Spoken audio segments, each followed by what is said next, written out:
C'est le grand débat des vraies voix sur Sud Radio. Pas d'incident lors de la manifestation sécurité globale, pas d'incident majeur en tout cas. Une nouvelle tactique qui a mis les casseurs en échec. Contrôle d'identité, fouille des sacs, marquage à la culotte. Un marquage d'ailleurs qui a déplu à bon nombre de manifestants. On va en reparler. Source de tension selon eux. Approuvez-vous la stratégie de Gérald Darmanin? Mais surtout la question que l'on vous pose, cette nouvelle tactique a-t-elle payé selon vous? 0826 300 300, j'attends vos réactions. Et évidemment, vous votez sur le compte Twitter de Sud Radio. Pour l'instant, vous répondez par la négative. C'est non à 77%. Les casseurs cassent et il faut casser les casseurs. Je ne suis pas très éloigné de Gérald. Donc ce qu'il faut qu'on accepte de faire, c'est que des policiers interviennent, parfois vivement pour intervenir. Ça, c'est du plan de bataille. Avec ça, on peut pas perdre. Quand vous intervenez contre des gens qui sont extrêmement violents, ça ne se fait pas, encore une fois, avec des conjonctions de coordination et avec de la politesse. Quand on se fâche, il y a toujours un résultat. Posez ce marteau s'il vous plaît et veuillez nous suivre. Chef, oui, chef! Sud Radio, les vraies voix. Le débat est ouvert. Au pays de Candy, comme dans tous les pays. Bah oui, c'était le pays de Candy, la manifestation sécurité globale. Samedi, il n'y a rien eu, très pacifique, enfin presque rien en tout cas. La stratégie de Gérald Darmanin a-t-elle payé? C'est la question que l'on vous pose. On en débat avec nos vraies voix. Philippe Bilger, Stella Kamga, Jean Dorido et puis notre invité, ça tombe bien, c'est un policier que vous connaissez, Denis Jacob, secrétaire général d'Alternative Police CFDT. Bonsoir mon cher Denis. Bonsoir Philippe. Voilà, Denis Jacob qui n'a pas sa langue dans sa poche. Alors, juste pour nous expliquer un petit peu, Denis, alors évidemment, contrôle d'identité, fouille des sacs, on connaît le marquage à la culotte. Alors ça, je ne connaissais pas trop. Est-ce que vous nous expliquez quel est le principe de ce marquage à la culotte? Non, il a raison Philippe, on n'est pas dans un match de foot, bien dans une manif, Denis.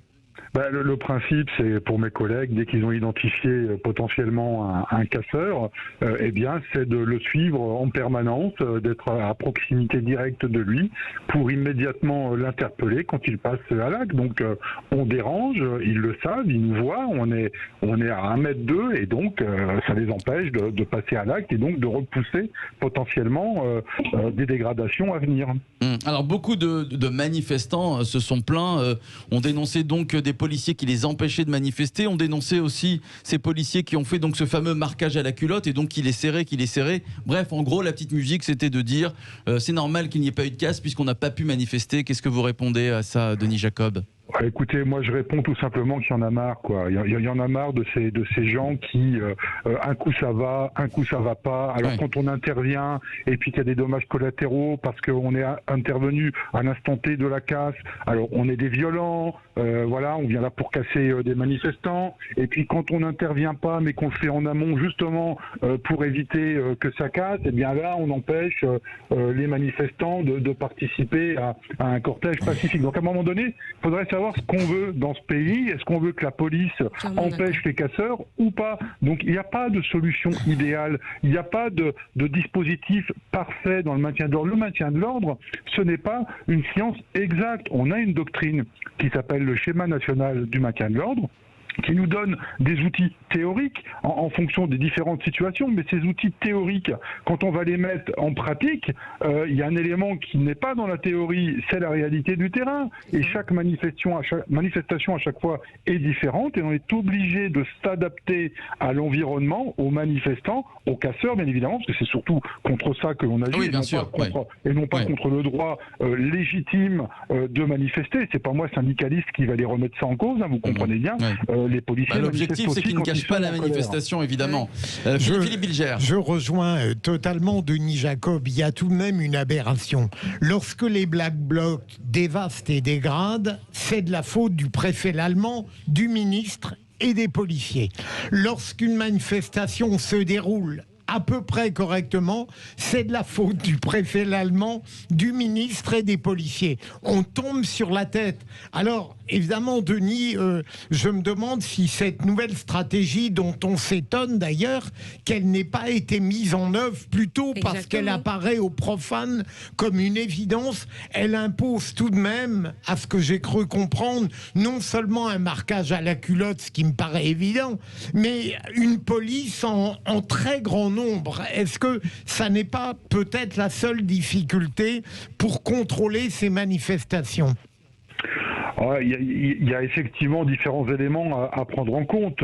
C'est jamais évident en amont de savoir combien les manifestants seront et donc d'adapter le dispositif en nombre proportionnellement au nombre de manifestants. C'est toujours très compliqué, même si on a une estimation globale, ce n'est jamais sûr à l'avance. Et puis, il ne faut pas oublier que ce qui a été mis en application ce week-end n'est pas nouveau. On l'a déjà fait par le passé, on a essayé différentes tactiques pour voir celle qui était la plus efficiente pour éviter, un, d'avoir de trop grandes dégradations et deux, malheureusement d'avoir trop de blessés, parce que c'est quand même pas le but du maintien de l'ordre d'avoir des blessés, donc on essaye d'adapter tout ça, mais il ne faut pas oublier que le nouveau schéma du maintien de l'ordre n'a pas encore mis en application certains éléments qui ont été arrêtés par le ministère de l'Intérieur, parce que ça représente un investissement budgétaire conséquent. Ce sont ces fameux véhicules sonores et lumineux pour disperser ceux qui sont là pacifiquement pour porter des revendications légitimes et qui très souvent sont pris entre l'action de la police et les casseurs parce qu'ils n'ont pas été préalablement informés de l'action de la police. Et donc ces nouveaux véhicules, au jour où je vous parle, je ne sais pas quand ils vont être livrés, mais ils sont très importants pour que les manifestants pacifiques soient bien informés de l'action de la police qui va être menée. Et si vous avez des manifestants pacifiques qui restent malgré tout présents, là ce sera vraiment de leur responsabilité parce qu'ils ne pourront pas dire qu'ils n'ont pas été correctement informés tant par des signaux lumineux que par des haut-parleurs, un peu comme ce qui existe en Allemagne.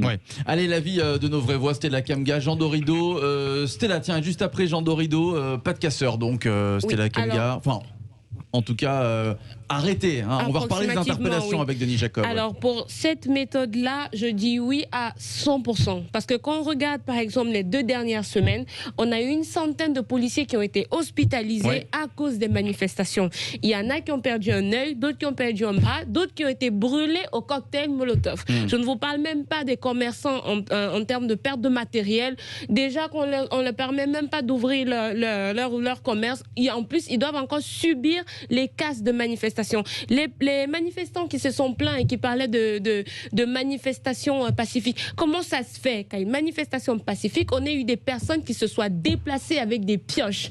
C'est inadmissible. On a vu des caméras, des personnes qui avaient des pioches. Qu'est-ce qu'on va faire avec une pioche à une manifestation pacifique? Qu'est-ce qu'on va faire avec des boules de pétanque à une manifestation pacifique? Qu'est-ce qu'on va faire avec des pavés à une manifestation pacifique, des pavés de pierre? Donc oui, à un moment donné, quand vous vous comportez mal et vous estimez qu'on doit vous faire confiance, non, on ne vous fait pas confiance. Quand on voit des gens qui finissent à l'hôpital, qui finissent éborgnés, qui se retrouvent en fin de carrière prématurée parce que manifestation pacifique, non, c'est bon. On ne va pas continuer d'essuyer les pertes à cause des prétendues manifestations pacifiques. On doit les marquer à la culotte. Alors les pioches et les pierres, c'est ce qu'on a retrouvé. Ils les prennent sur place. Voilà. Non, ce n'est pas acceptable du tout. Donc, 142 interpellations, on va reparler avec vous, Denis Jacob, sur les chiffres. À un moment donné, il faut régler cette histoire. Et si, pour manifester pacifiquement, on doit vous marquer à la culotte pour que vous vous teniez au pas, et bien ça doit se faire et ça devrait se faire. Et pour éviter que les casseurs ne gâchent la manifestation, parce que c'est ça aussi l'objectif. Jean Dorido.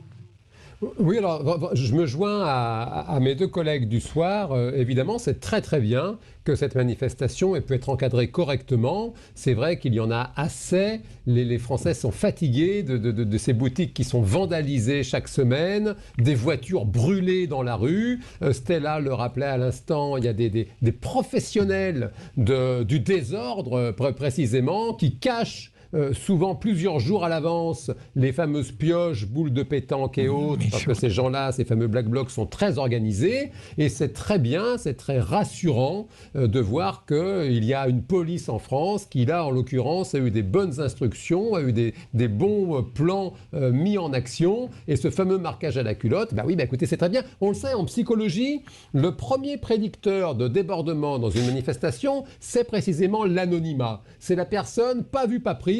Elle sait qu'on ne la connaît pas, qu'on ne la retrouvera pas, et c'est là que quelqu'un qui par ailleurs peut être tout à fait bien s'il est pris isolément, va être emmené dans un mouvement de foule et va casser des vitrines, brûler des voitures. Alors c'est très bien qu'on ait cette présence policière au plus près, parce que ça rappelle à chaque manifestant qu'il a le droit de manifester, qu'il n'a pas le droit ni de brûler des voitures, ni de casser des vitrines, ni de mettre le feu à des poubelles ou à du mobilier urbain. Alors, Denis Jacob qui est avec nous, je vais reprendre un des tweets de Philippe Bulger que j'ai lu ce week-end. C'est vrai que c'est assez étonnant quand même, ça fait 2 samedis, vous l'avez rappelé Stella, qu'il y a des dizaines de policiers blessés, de la casse. Pourquoi avoir entendu autant de temps pour donc élaborer cette nouvelle stratégie qui, bon, n'a rien d'exceptionnel, hein, marquage à la culotte, contrôle d'identité, fouille des sacs. Pourquoi avoir attendu 3 semaines, Denis Jacob ? On n'a pas attendu 3 semaines, Philippe Rossi. En fait, il ne faut pas oublier qu'on est dans un contexte très particulier, politique notamment, sur la mise en cause systématique des policiers dans leur action au quotidien. Donc il y a certainement eu, mais ça il faudrait demander au préfet de police et au ministre de l'Intérieur, mais je pense qu'il y a certainement eu la volonté d'avoir un retrait physique des policiers pour éviter l'affrontement et laisser croire une fois de plus qu'il y aurait des violences. Et bien évidemment, en contrepartie, qu'est-ce qu'on a eu ? On a eu des dégradations de biens publics, de boutiques. Et ensuite, on a révisé la situation en disant bon, on va refaire ce qu'on faisait auparavant, c'est-à-dire des contrôles préventifs. Vous savez qu'on ne peut pas, en amont d'une manifestation, on peut faire des contrôles préventifs, mais on ne peut pas interpeller quelqu'un qui n'a pas commis d'infraction. Il ne faut pas l'oublier, ça. Donc on peut faire des contrôles, mais s'il n'a pas commis d'infraction, on ne peut pas dire « Monsieur, vous êtes un black box, suivez-nous ». Il n'a pas commis d'infraction. Donc c'est toute la difficulté pour nous de travailler en amont, sauf s'il est trouvé porteur, bien évidemment, d'objets d'armes par destination, mais pour répondre à Stella qui intervenait sur ces objets-là, il faut savoir qu'ils viennent quelques jours auparavant pour cacher ces objets-là et ils les reprennent quand ils sont sur la manifestation. Mais je voudrais en profiter aussi, Philippe Rossi, parce que c'est quelque chose dont on ne parle absolument pas aujourd'hui sur les manifestations. Il y a quelques années, nous avions des services d'ordre des manifestants. C'est-à-dire que les organisations déclaraient leur mouvement et avec la police, ils déterminaient le service d'ordre, qui était référent dans le service d'ordre et qui était l'interlocuteur des autorités policières dans le service d'ordre. Et quand il y avait des éléments perturbateurs au sein de la manifestation, c'est pas la police nationale qui les sortait, c'était le service d'ordre des organisateurs. Et croyez-moi que ces services d'ordre à l'époque, ils étaient particulièrement musclés et ça ne bronchait pas. Aujourd'hui, ils sont où ces services d'ordre ? On n'en entend pas parler et même les organisateurs publiquement ne disent pas qu'ils ont leur service d'ordre qui est là pour encadrer la manifestation et pour faire en sorte que complémentairement au dispositif de police, ça se passe dans de bonnes conditions. Allez, on va terminer avec Aurélien qui nous appelle du Havre. Aurélien au 0826 300 300. Salut Aurélien. Bonsoir à tous. Vous avez le dernier mot, Aurélien. Bonsoir à vous. Alors mitigé, j'ai l'impression, sur la nouvelle tactique de Darmanin. C'est un peu mitigé parce que, en fin de compte, ça dépend les déclarants de manifestations aussi. Voilà, parce qu'il y a cerveau non disponible et puis mouvement citoyen sans étiquette. Ils sont ralliés ensemble pour déclarer cette manifestation qui s'est passée très bien. Il n'y a pas eu de débordement, il n'y a rien eu de tout ça. Et d'ailleurs, c'est bien. Bravo aussi aux forces de l'ordre qui n'ont pas, pour une fois, attaqué n'importe qui dans tous les sens. Mais par contre, il y a eu des arrestations qui n'ont rien à voir. Il y a une dame avec un parapluie de toutes les couleurs. Je ne sais pas si vous avez vu, c'est un peu sur les réseaux sociaux. Elle s'est fait arrêter. Pourquoi, du comment, on ne sait pas. Elle passe au tribunal, là, au TGI, là, elle paraît en comparution immédiate. Donc c'est un peu mitigé, mais c'est vrai que dans les manifestants, il y aura toujours des casseurs, et dans la police, il y aura toujours des méchants, façon de parler. On n'est absolument pas d'accord. Moi, non, Aurélien, je ne suis pas de votre avis. Vous avez l'air de croire que la personne avec son parapluie, il y a probablement des manifestants qui ont été arrêtés.